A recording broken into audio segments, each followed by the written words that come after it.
Dobré ráno. Koľko je hodín? 10:30. Je 10:30 a pijeme kávu. A dnes príde Milošov najlepší kamarát, Tibor. Letí z Londýna.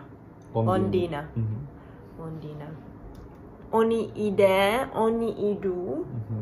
idú na, how do you say to a game? Na hru? Na zápas. Na zápas.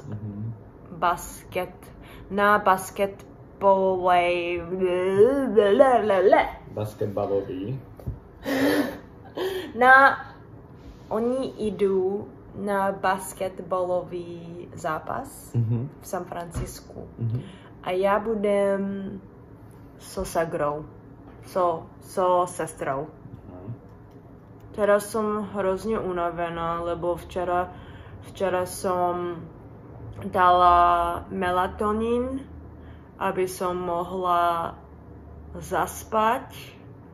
A asi ten melatonín je ešte v mojom tele. V mojom tele. V mojom tele. Ako sa cítiš, Miloško? V pohode. Že Tiborko príde? Teším sa. Na čo sa tešíš? Na Tibora. A ešte čo? Na víno. A čo máš v pláne? Pôjdeme na nejakú kávu, pôjdeme na sake tasting, pôjdeme do Napa Sonoma, pôjdeme do nejakých vegánskych mexických reštaurácií. Hlasitejší. Hlasnejšie. No, budeme proste wine and dine, chápeš? Celý týždeň. Akože vidíte, že nemám na seba žiadny make-up, lebo som nemala na to čas a musela som umyť celý byt a pripraviť dom pre náš hostia. Hostého. Okay, bye.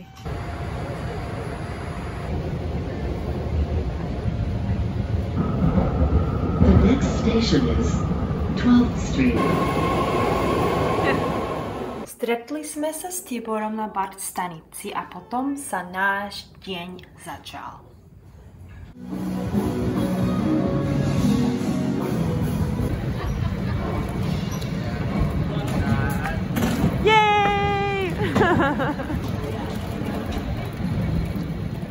Po obede sme sa so sestrou a jej priateľom stretli a išli sme do Costca. Costco je ako metro, ale je o mnoho väčší. Všetko v Amerike je väčšie. Tu kupuješ všetko na veľké množstvo, aby si dostal dobrú cenu. Po nákupe potravín sme sa vrátili do bytu priateľa mojej sestry. Majú nádherný výhľad. Večer priateľ mojej sestry varil večeru a spolu sme sa navečerali. What the hell? It's a Japanese brand, something.